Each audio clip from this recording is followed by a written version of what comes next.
live. Hello and good morning, everybody. So this is 24 hours of UX. We are starting right now. Thank you very much for being here, either at this early or this late time of the hour or in the middle of the day. So thank you for taking the time to go through a lot of UX topics with us today. My name is Peter Horvat, and on one of the sides, I also have Jesse Anton with me. We are the initiators, but by no means the organizers of the event, because this event is here because there are 20 groups all across the world, from New Zealand through Germany and Kenya, all the way to the US, and cities spread across 6 continents, who are bringing in great speakers, great topics, and offering them to you.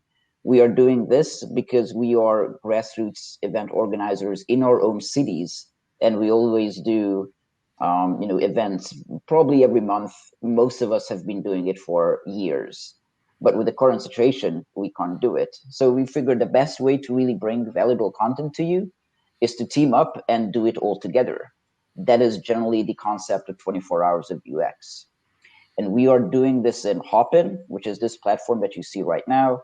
So on the left-hand side of the screen, you should see a few main areas. So reception is where you got in. That is where you can see the entire schedule for the day, what cities we'll be talking about, what topics at what time. This is the stage that you are on right now, live. And there's also a sessions tab. So after each 1 hour, you can either choose to stay on the stage because the content continues, or to go to a session that corresponds with the city that you are listening to, and continue the discussion in a Q&A format in a more Zoomish way, where you can get the chance to share your screen as well to ask questions. Jesse, anything to add? Not much. I would just say that I would hope everybody has a great day. It's going to be long, but it's going to be fun. And that you can also invite your friends and colleagues to this event throughout the day. The registration is still open over the 24-hour period. So let's go for it. Here we go. All right. Without further ado, we're going to welcome the Munich group, who has some wonderful guest speakers. Hey, thank you, Jesse. Peter. It's Good Morning Planet. This is the UX Product Meetup from Munich with Thomas, myself, Henning, and actually our third man, Philip. He's not around currently, I see. So who are we? We are a monthly series of since 2017, and we're aiming for bringing UX and product people closer to build better digital products. So lately we shifted from a very local meetup group to a more global community. And this June alone, we will have like 4 online events and online discussions. So if you want to stay beyond 24 hours of UX in the loop, you can join us. Thomas will post a link where this is possible. And besides that, we're also organizing Push Conference since 8 years here in Munich, which is quite a large global conference, international conference. And well, join our community of more than 2,500 peers, I think we're currently counting. And also, if you're thinking to yourself, if there are any interesting tech companies in Munich, Thomas will post you a link of a friend of ours who made a very thorough research on that. And well, this is 24 Hours of UX. We are Munich Group. We'll be kicking off this event with a very smashing double feature of Jeff Patton, who is on my screen below right here, and also Phil Balagtas. And Jeff Patton, not really sure if I need to do any introduction. I will still anyways. He wrote numerous articles, essays, and a book called User Story Mapping. Also, he calls himself an independent consultant with a unique teaching style and speaking style, which you will experience right now. And he will let us know how UX really works. Phil Balagtas, he's the founder of the Design Futures Initiative and the founder of the Primer Conference. It will take place actually this June 22nd. So also Thomas will post a link in the chat to that conference. And alongside that, he's a design director at McKinsey & Company, and he will tell us today about futures design thinking, speculative design, strategic foresight, and other ways to respond to the future. So we will take questions from the chat after each talk if there's time, but definitely we will answer questions after the talks in our breakout session. And well, without further ado, Jeff, please take us away. Okay, can you hear me okay? Yes? Yeah, we can hear you. Yeah, I can hear you. Good. All right, now I've got to start sharing a screen. Yeah. Something is going to go horribly wrong with this. I know it. Can everybody see my hand? How many fingers am I holding up? 2, 3, 4. Perfect. Okay, good enough. Now I've got to get a keynote up. Let's start from the beginning. Look, if Phil is going to talk about the future, I'm going to start by talking about the past. I'm old. I've been doing this stuff for a long time. I'm not really a UX person. I started creating software in the early 1990s. Back then, nobody talked about user experience. I didn't know what user experience meant. I knew it was my job to work with customers and users, make decisions about what our product should do, and design the user interface. I designed the user interface because I was a software developer. Well, I was an art school dropout. If you're an art school dropout and you become a software developer, that automatically makes you the UI guy. Now, I designed software, and by the mid-1990s, the only book I carried around, and this was, I grabbed it off my shelf yesterday and took a quick picture of it, this old picture of Alan Cooper's About Face. That's all I had. Now, Alan Cooper, some may know, well, he's the creator of the persona, but he didn't start talking about those until 1999, 2000. You'll notice this old book covers Windows 95. That's how old this is. Look, I knew I was doing UI design, and there was a lot more to it than just designing the user interface. So I was trying to explain to people what I did, so I started digging in and trying to really understand what user experience design or what design meant. And I learned pretty quickly that this is complicated stuff. If there's older people listening in, some may remember this old poster from the UPA. This is one of the first descriptions I remember seeing and reading of what user experience was and how it worked. Looking at this poster, it didn't take very long to figure out that this was a complicated process, that there was a lot more work I should have been doing. And this is a lot more complicated than anything I had been doing, although there were some of the stuff that I was doing there.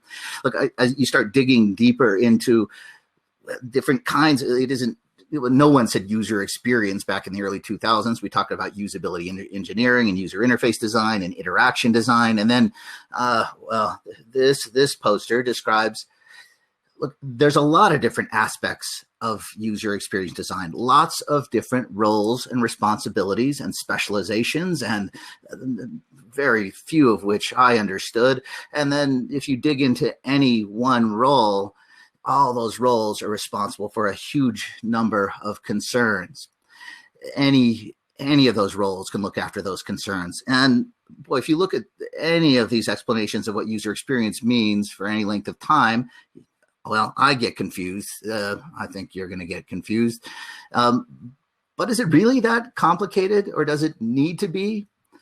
None of these models resonated with what I'd been successfully doing for a decade. None of these models helped me explain to other people what I was doing. If you've tried showing these models to a typical person in your company, you know what I mean. It's no wonder that no one knows what UX people do, especially for using things like this to explain it. We can explain that we can use it to explain to each other maybe, but look, and for me, what was super annoying is that the most important user experience decisions, well, those most important user experience decisions weren't made by UX people at all. And they didn't understand that they were making UX decisions. So I started drawing simpler models. Look, that's what I want to draw for you guys right now. Let's see if I can do this. I've got to go to live. Now, I'm going to simplify user experience. I'm going to break it down into, 5 parts. Let me number the parts. The first part starts with, a user or a customer. And it's finding a user or a customer and understanding a user or customer, specifically one that has a problem that we can solve, or it's not always a problem, maybe a need that we can fulfill, something that they need or they want.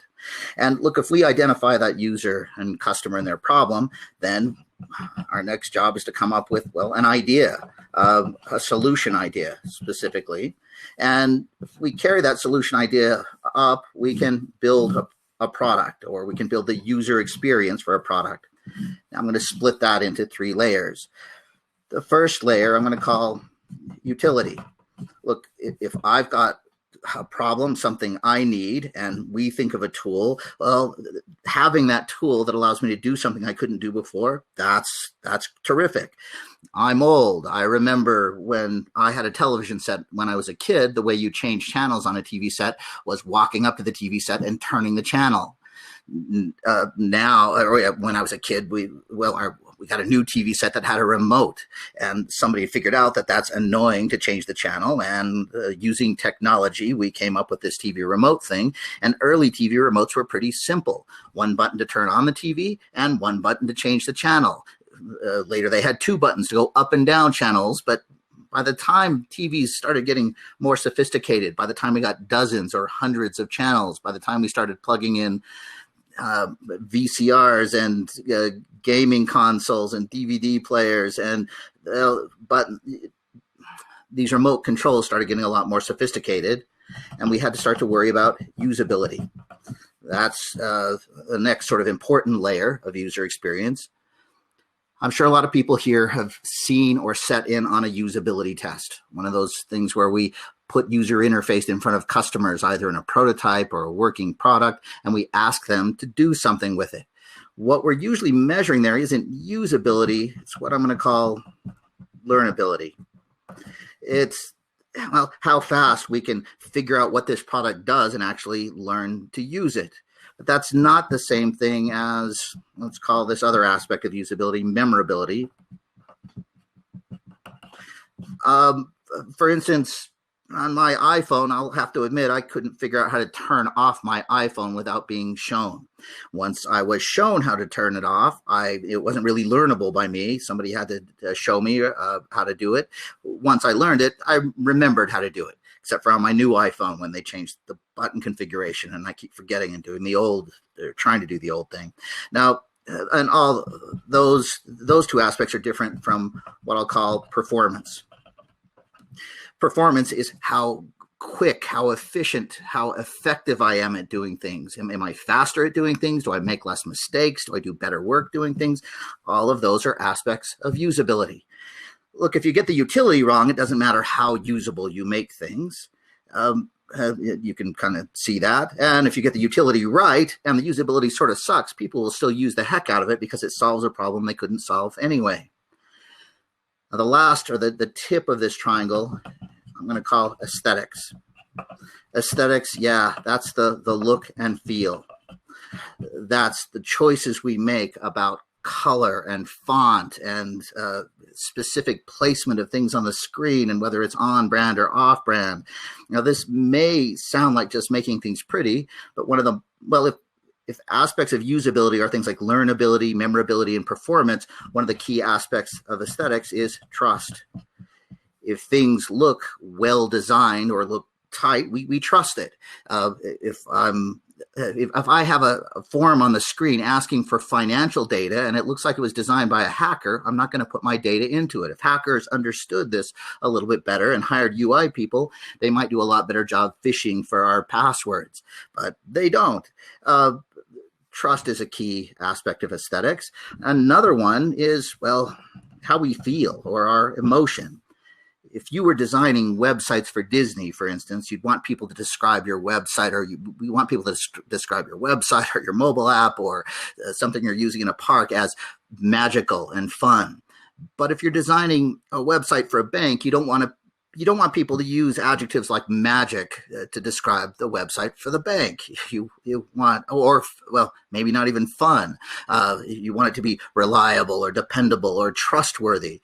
We don't want banking websites to look like a Disney website. We don't want Disney websites to look like bank websites. And how people feel about your product is colored by a lot of those aesthetic design choices. Every one of these aspects of user experience matters. They all, they all map to some of those aspects that are in all those other drawings. But want to point out here, notice how everyone in your company will have opinions and input on all of these decisions. I can almost guarantee that if you're a UX person, you didn't choose your user or customer that had a problem. Your company chose their target market. And oftentimes, you didn't even choose the idea or the solution that you're working on. That might have been chosen by someone else in the organization. A customer might have requested a feature. And by the time you get to start looking at things as a UX person, a lot of the utility decisions are already made, and you end up just covering the top bit of this and, well, doing what we call lipsticking the pig. And it's because people don't always understand that all of these are the aspects of user experience. And I don't draw this model for UX people. I draw this model for people who aren't UX people. So let's go back here. Remember all those sophisticated UX posters? The puzzling thing to me is, well, they're pretty detailed. There's a lot in them, but we need to worry about a lot of other things that aren't in them to design successful products. And that's one of the things that throws me and sometimes throws other people. I want to draw another picture to talk about that. Hope everybody's still with me here. Somebody should text me if things have gone horribly wrong and my audio is stopped or my video is stopped. All right. I'm going to draw a Venn diagram. It's late at night here. My circles are awful. I can't even live with those circles. Let's see if I can do just a little bit better. Sorry, my OCD is kicking in here. If we want to build a successful product, then one of the things that does matter is that user experience. We need to understand those users and their problems, and we need to imagine how they could use a solution. But if we're trying to build a successful product, then we've got to worry a lot about business concerns. Are there enough of those users that have a problem, and are they willing to pay for it? And can we sustain a business using this stuff? Or look, if your organization is a nonprofit, can you further your mission? There's no shortage of people with problems, but we need to focus on the people with problems that actually are aligned with what we're trying to achieve from a business perspective. And look, if we've chosen the right people and we're solving the right problems and we design something that they can use and love, well, the big problem here is any idiot can come up with super cool ideas that we can't afford to build or aren't feasible to build given the time and tools that we've got. Because if we're going to make money on this stuff, we've got to be able to afford to build it and get it out there in some reasonable amount of time. So we've got to worry about the technology. Can we build it? And, well, one of the interesting things here is the most innovative solutions come from not applying the technology we have today, but the technology that's just becoming available. For instance, the current ideas in technology are things like AI and machine learning. If you can apply machine learning to a problem that users have today, that's gonna be a win for your business and a win for your users. And so it's hard. Look, if you're a user experience person that isn't familiar with what's possible from a machine learning perspective, you're at a disadvantage. If we're going to design successful products, we need to hit the center of this circle. And it isn't just the user experience part. It's all these other parts. Let me pick up a quick model here.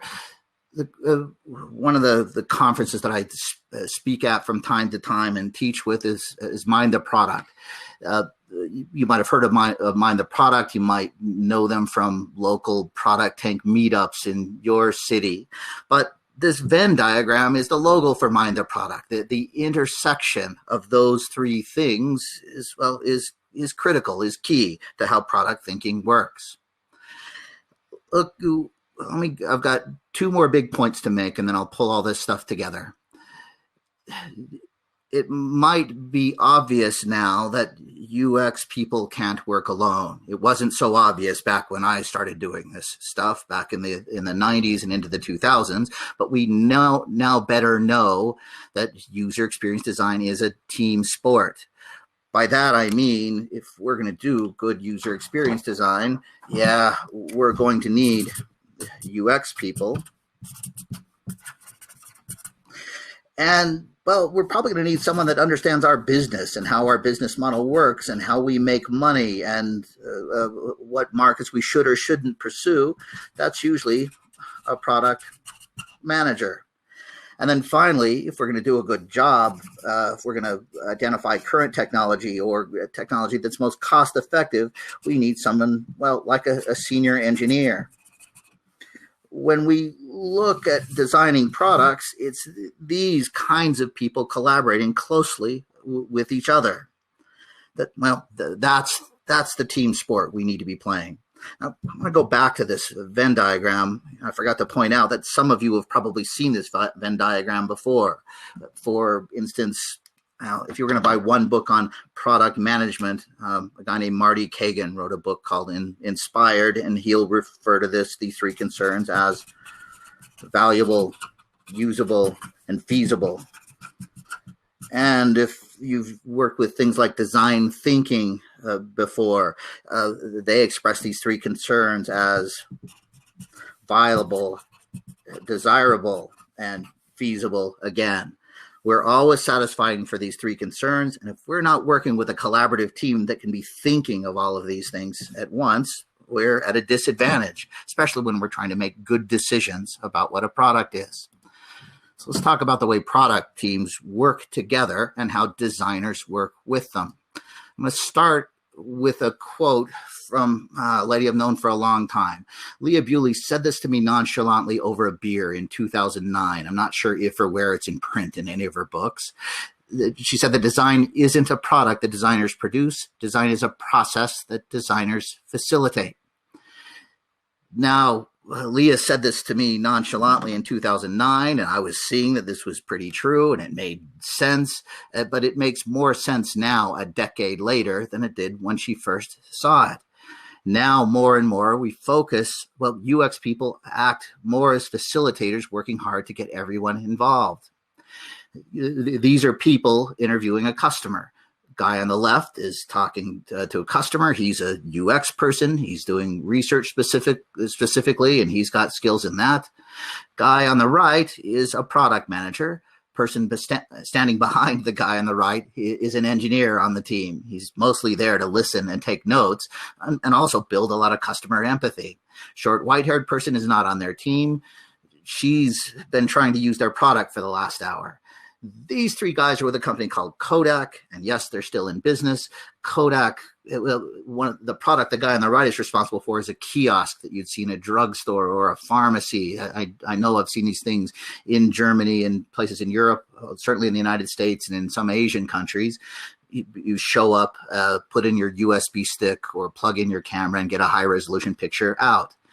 These guys learn that building deep customer understanding and empathy isn't just the UX person's job, it's everybody's job. All of these people need to work together to make good design decisions. Guy on the right is a product manager for a line of portable printers. Guy on the left is from China. He designs portable printers.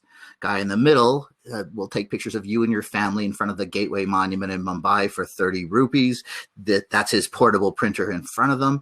These guys spend a lot of time in the field with people who use these kinds of printers to better understand them and how they work. One more picture and we'll pull this together.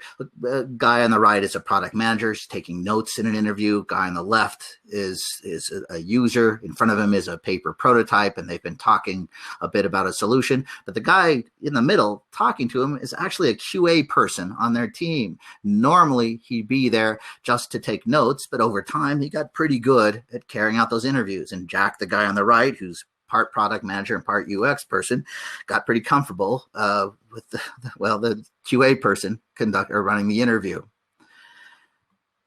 This is another old friend of mine. Sharif is a product manager at Atlassian, and by now you're reading that quote. But at Atlassian, it used to be a good idea to include engineers in customer interviews. But, I'll read you his quote. "I don't do customer interviews without having a developer in the room. The number of light bulb moments, the empathy gained, it's phenomenal." Sharif said this to me. I double check with him every time I talk to him, which is a few times a year. And he says, yeah, I still believe that. Sharif is now responsible for a number of product teams, and it's a rule. We involve other team members when we're talking to our users. We involve other team members when we're pulling together, we're synthesizing what we've learned in things like simple, lightweight personas, or it's building these things collaboratively, quickly together based upon what we understand about our customers or based upon what we've learned together that becomes important. It's building things like simple journey maps. This wall contains some simple personas and simple journey maps that describe how customers do their jobs today and where the problems are, and then a map above that describes how we might build a better solution for them. Look, once we've built empathy and insight, we've got to come up with ideas or come up with solutions. And we used to have UX people do that all by themselves. But today we do it together. Today we ask everybody to sketch their idea of what the solution should be. These people are engaged in something called a design studio.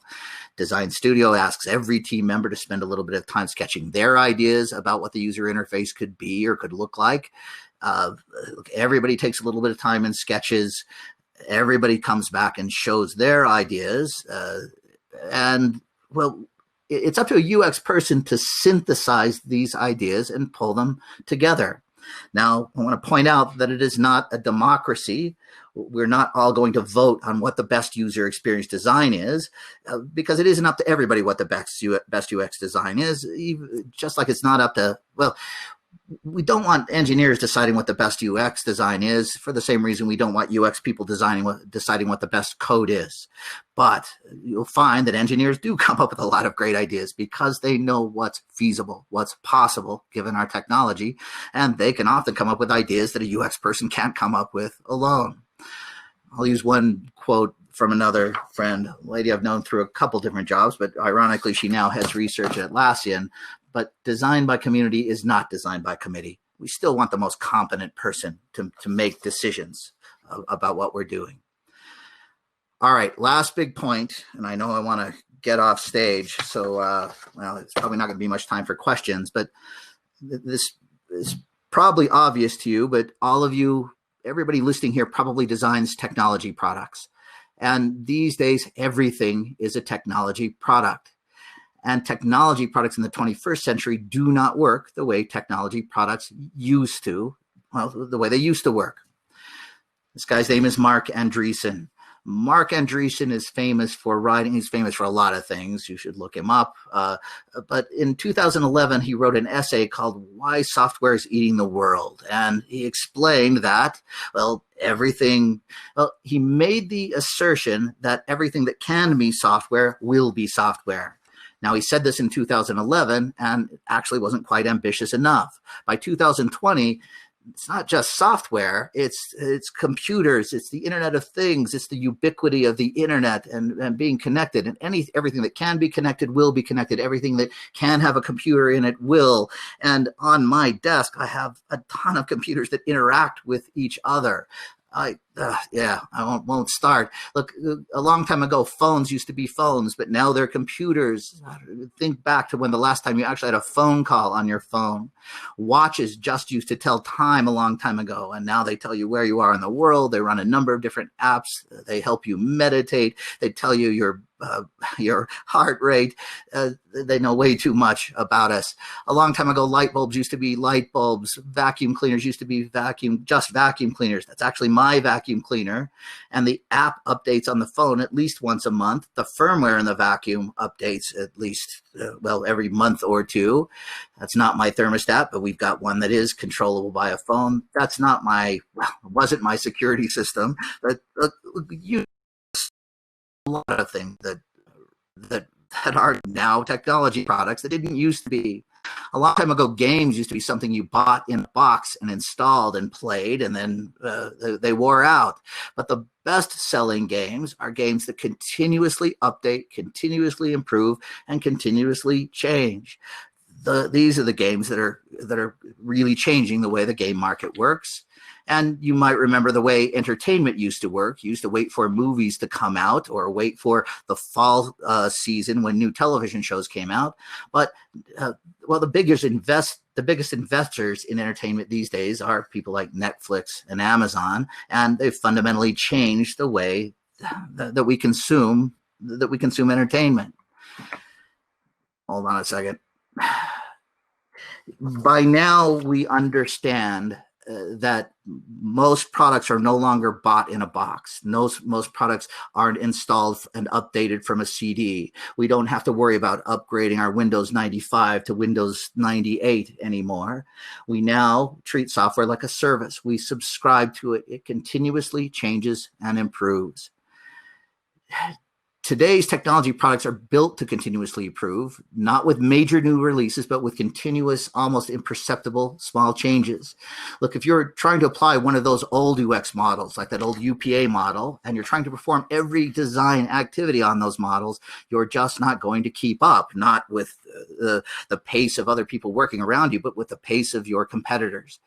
We now design for small changes. We now leverage customer insights and empathy we've already built and continuously build. We make quick leaps. We test our ideas. And designing for small changes the way we do design today feels fundamentally different than it did to me 10 or 20 years ago. So let's wrap this up. UX design is a critical part of whole product design. It's not just UX people that need to understand it. You as a UX person need to be better at educating everybody else about how important their decisions are and how critical their participation is. That UX is a cross-cutting concern that has to be tackled by a cross-functional team, and that if we're building contemporary products, these are fast changing, continuously evolving products. And, well, design is different. We're designing for continuous small change. And that's all I've got. It's 32 minutes past the hour, and I think I'm over time. No, we're doing perfect. Not good, then I'm not. Just right on time.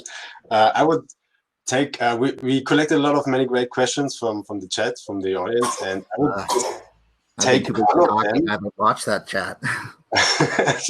That's all right. So we will take one of them now, and later in our session we can answer many more of them. And all of you should just join us there. And Jeff will be around, I think, and also Phil, who will be next. So our question was, how can I get my whole team to work on this together in the end? One said the decisions are made by the CEO only. Thomas, something like so I just asked for the questions, and I saw a repeating pattern in the questions. Okay. And it was always about like, okay, this is all fine. The whole team has to work together. Totally makes sense. But my current situation looks different. How do I get there? Basically, to sum it up. Ouch. Okay. You have 1 minute to explain it. Yes. Well, all right. I'm going to say, for a lot of people, for instance, I use examples from Atlassian. They sort of already do work this way. There are a lot of organizations that are working this way. It is becoming a common way to work. You can drop practices like a lot of people here have heard of something called the design sprint and a design sprint. It's a wildly popular book. Executives and leaders seem to love it, and it describes a collaborative approach that'll bring them in. But I'll tell you, the way I do it is I'm sneaky. I'll invite them in or invite them to participate. And this is where designers become more facilitators. And it's kind of an insurgent approach, but bring them in.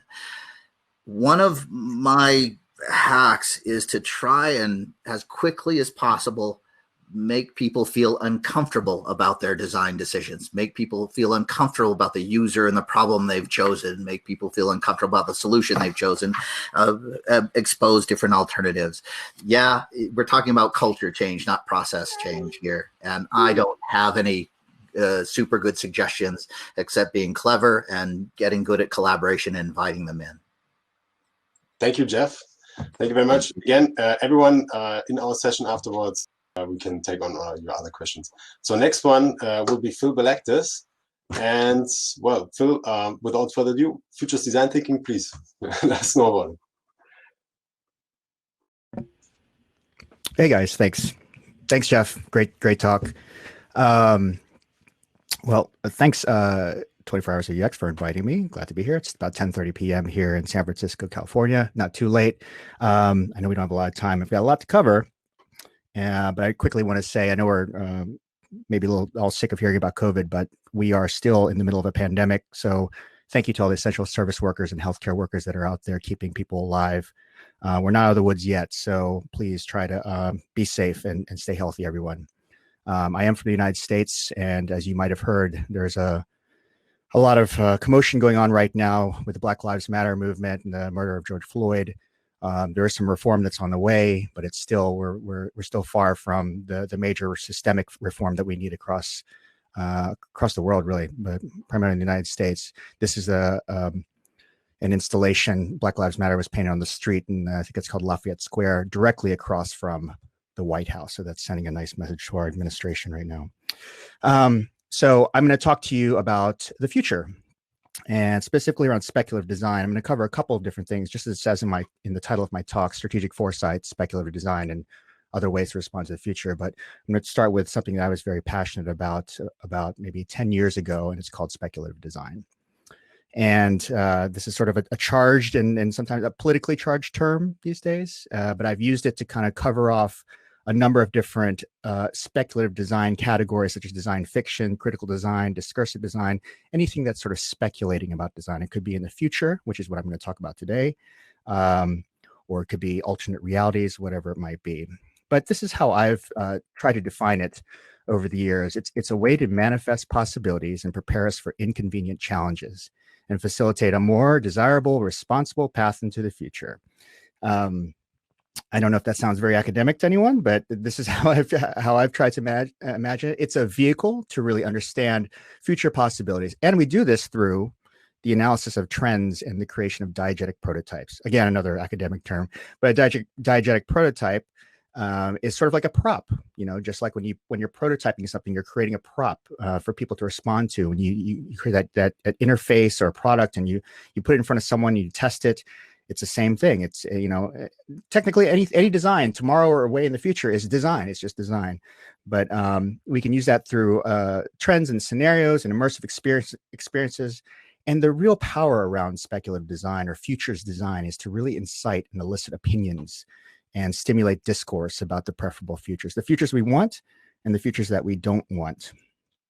And it's best explained through example. So I'm going to show you a few examples of speculative design pieces, ranging from the more conceptual, critical work to some of the more practical work that we're doing to try and figure out what's happening post-COVID, in the immediate post-COVID when we start to reopen, and then what's going to persist into the next 2 to 5 years. Whenever we explain futures design to anyone, we always start with the futures cone, because believe it or not, when people are thinking about the future, they always kind of think of it as one straight line, that it's sort of a one path, and that is the path. It's the path right here in the middle, the probable. But the future is very vast, and there's many possibilities. And this is just kind of, we set a baseline here so that people can understand that there are many futures. That's why we call it futures. They're alternate futures that could be possible. And it's up to us to understand what type of futures there might be. There could be preferable futures and non-preferable futures, such as an ongoing pandemic. And how do we prepare ourselves for that? Many versions of the futures cone. This is one that I took from a book called What the Foresight by Lita Drug, which is a very good book around personal futures. I'll talk to you a little bit later about how we can actually use these frameworks to kind of think about our own future or our children's future. I always do like to start with this very shocking example. And this is by a designer named Aggie Haynes. She graduated from the Royal College of Art in London under Dunn and Raby, who sort of coined the term critical design. This one's called Transfigurations. Now, this is not a real child. This is just a doll. But the child has been designed to work in hotter temperatures. So a world that's ravaged by the pain of climate change. If we could design the child so that they'd have there's more folds in the skin. They can work longer hours, and it can dissipate the heat from the head a lot better. So again, it's a doll, but it's meant to stimulate a discourse about what we could do with technology, because the technology for this is available today. But if we could do that, should we? And what if? What are the possibilities of where that technology could go and take us? This next project is called Synthetic Kingdom by Alexander Daisy Ginsburg, also a graduate of the RCA. So on the left is a cup made of keratin. And if you're not familiar with keratin, keratin is the protein in your skin and nails and hair that gives it strength and bonding. And on the right is a pollution-sensing lung tumor. So this has glass-fabricating bacteria that glow red in the presence of toxic chemicals. Now, these are both technologies that exist. You could actually do this, but the questions around the ethics and the possibilities here are what we want to kind of stimulate. So keratin is a protein in humans. It's a human protein. So whose cells would you create that cup with? And again, with the pollution sensing tumor, which actually was meant to be taken from a pathology of a heavy smoker, whose cells would that be if it's a useful object? So again, these don't exist. They are just speculative, but they start to pose lots of what if questions. But as you see, speculative design doesn't necessarily have to exist today and be so charged. They can actually set agendas and not necessarily be in service now, but be used to find the ways to explore the world and how we want it to be. We speculate about a future post-COVID, about the world we want it to be, and we try to manifest that through design, through looking at trends and trying to understand and shape that future. This next project is by Iwan Nowak. These are jewelry meant to avoid facial recognition. So again, this has been explored quite a bit. And what if there are facial recognition software in public, which there are, and heavily being used in protests, especially in China? What could you do to your face to try and avert from being seen? And this is sort of a more elegant way of doing that. There's a lot of elegant speculative designs that are coming out. Here's some post-COVID ones. This is by Joe Doucette. A more fashionable way to wear a face mask and face shield.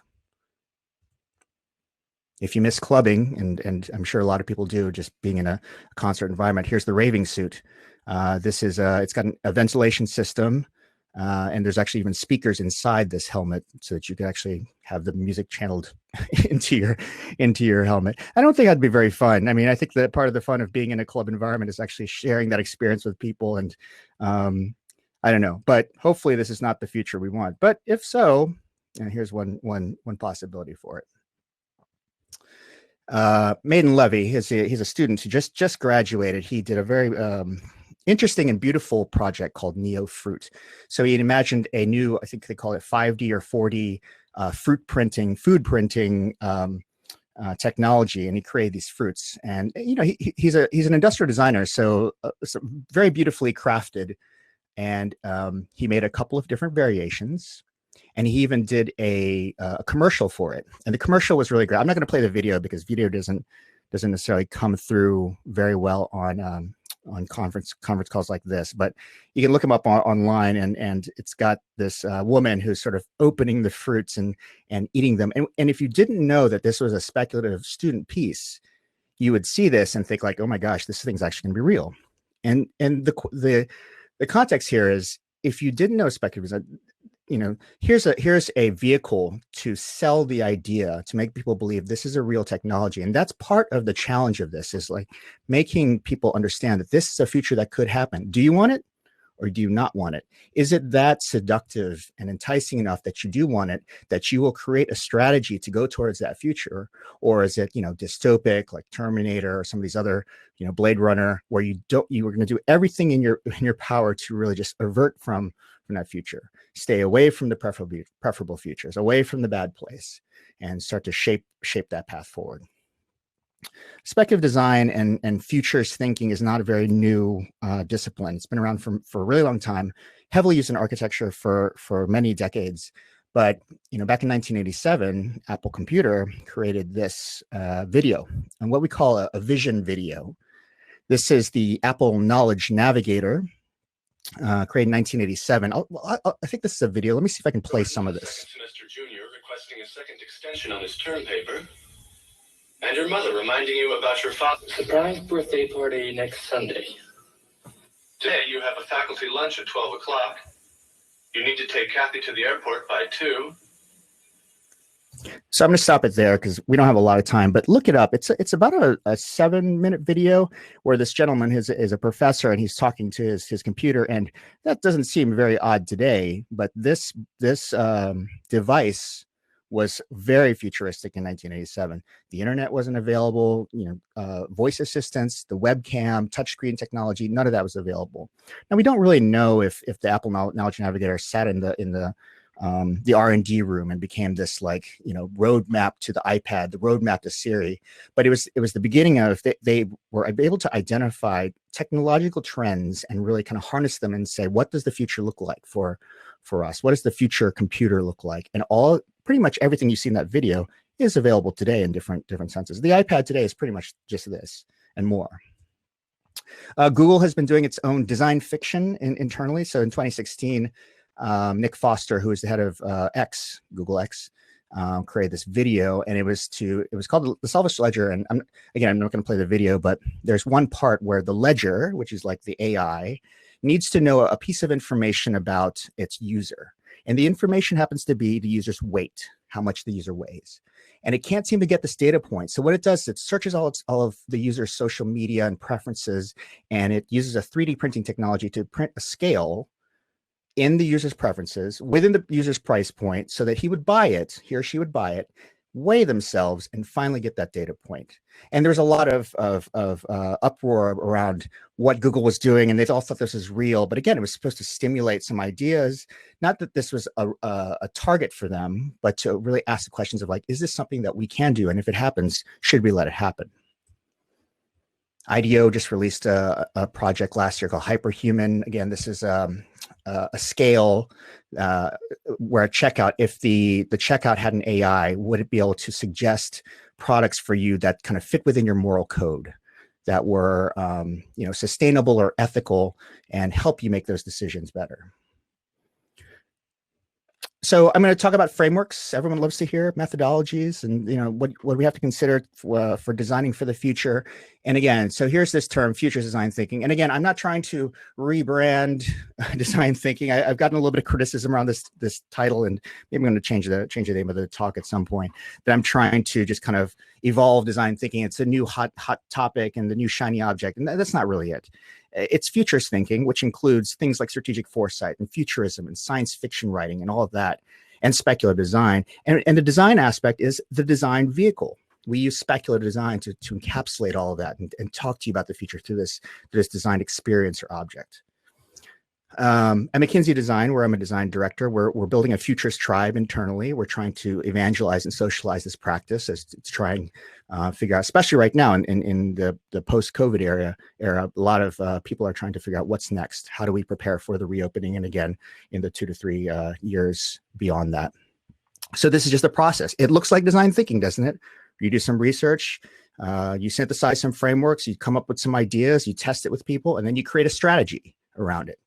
It's very, very similar, except for the time horizon. The time you're looking at is not just tomorrow, it's in the next 5 years or 10 years. And now you can apply this stuff to a year from now, but you really want to look at both the near-term impact and then the long-term impact as well. One framework is called STEEP. So you look at the social, technological, economic, environmental, and political dimensions of the future. And this gives you this macro view. You start to build the world. And world building is an actual term for a methodology that science fiction writers use to build the world as they tell the story, as they tell the narrative. Futures Wheel is another framework for looking at direct implications, indirect implications. You say, what's the trend in the center and what's the impact that it's going to have? And if you hone in right there on some of those indirect implications, those are things that usually catch us by surprise, the things we never prepare for. And you can keep going out several orders from that. And to the strategy part, again, here's the futures code. You can kind of see it abstracted. Create several futures and backcast into the present to figure out what are the milestones, what's the infrastructure, what are the things we need to build to get to those futures we want or we don't want. And it's not a very pretty thing sometimes. So I'm going to tell you real quick about what else I've been doing. I've got a nonprofit called the Design Futures Initiative. We do three things. We have the Primer Conference, which is in the US and the EU. We started this about 5 years ago. We have the Speculative Futures meetups. We're in about 44 cities around the world. Just to give you an idea of how much we've grown, 2018, we had 6 cities. In 2020 of April, we had 44. So it's growing very fast. People are very, very, very interested in this topic. Primer Conference it's happening June at the end of the month, 22nd through 27th. It's a free conference, so if you guys want to come and hear more about futures, lots of different topics, lots of different speakers, and then we also have the one in Europe. We haven't scheduled that one yet. Tell you really quick, I'm not sure how I am on time, about this last project that we've been working on with kids. It's our youth program, really, and we said, how do we apply these future frameworks to children's lives? And how do we help them kind of shape their life paths? And we worked with a bunch of kids at the Boys and Girls Club who grew up in very challenging neighborhoods. And we did some research, and we asked them the kind of things that they would try to solve if they were thinking about the future, and they would solve some really hard-hitting topics like racism. We built the program to really reflect positive values, social competence, positive identity, really kind of helping them shape their lives and their values, building in mindfulness and gratitude. Sorry, I'm just flying through this stuff, guys. But you can ask me in the session afterwards if you want to know more about the kids program. But we did a lot of exercises with them. We did the Futures Code exercise where we asked them to define the preferable and non-preferable futures. This is them doing that exercise. We talked to them about war. What happens if we go to war? Talked about ethics. We talked about the autonomous car hitting the old lady or the child. Which one do you choose? And a lot of really great opinions and discussions and debate around ethics, which they didn't really know the word ethics. They just kind of thought of it as rules and choices. And this is our class.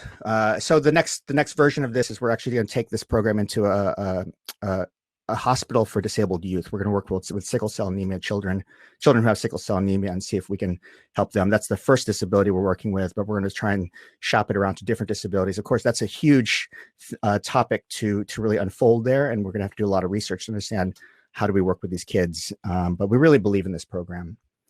So if you are interested in foresight, we work with the Future School. Go to thefutureschool.com. This is one of our friends called Kedge. They give certification to respond to COVID. I've been doing this thing. These are just a bunch of plugs right now.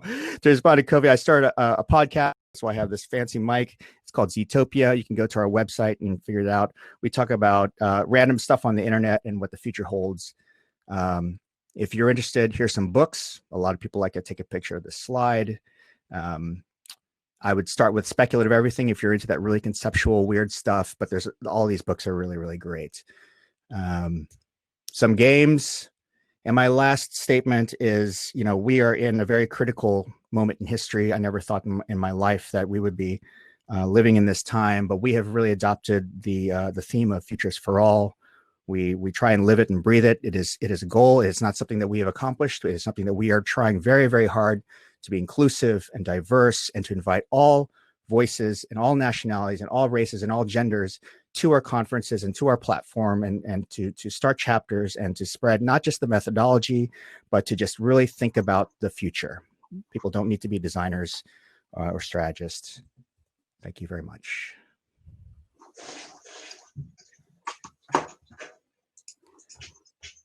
Did I make time? Yes, on point. Perfect. Thank you, Phil. Thank you very much. We won't have time for questions right now, but as we mentioned many times in our session, to go to our session, actually, on the left side of your screen, or maybe that's the left side, I really don't know right now, you will find, if you click there, you will find a group called UX and Product Munich. Just join there to get in touch with us now. So in total, that was our 1 hour from in the 24 hours of UX from Munich. And join our session or stick on the stage right here and join UX Wellington, which is just once around the globe from us. And yeah, have a great day from our perspective, and vielleicht. So let's go to that session. Thank you very much. So Munich did a great kickoff, and thank you very much for that. Jeff and Phil, if you are still hearing this, awesome Yeah, start. thank you. Thanks, everybody.